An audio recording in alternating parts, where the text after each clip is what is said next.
nədir ki? Gəl ölüm sənin qolunda.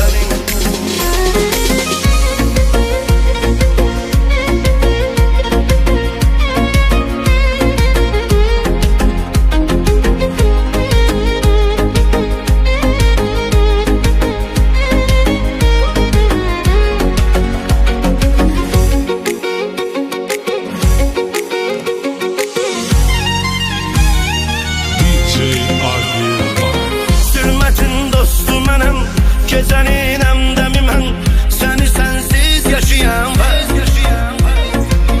axı çoxdur yaşına, bu yaşda tək başına bir böyük dərd daşıyan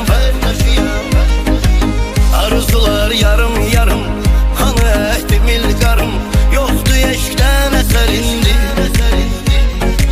Düşmürəm mi yadına, nəğmə qoşdum adına, ala məndən xəbərindi.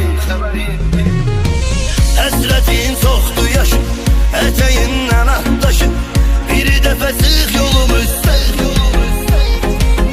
səni axtarır gözüm, canımda yoxdur dözüm, gülər üzlüm boyu bəstər. Bu aşıq insanısan, dərdinin dərmanısan, eşqin eləyib məni xəstə. Yanmadım mı sənə mən, laf razıyam yenə mən, kül olum sənin yolunda.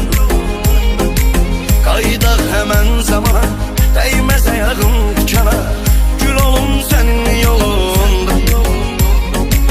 Ölmək ölmək nədir ki, bunu bilmək nədir ki?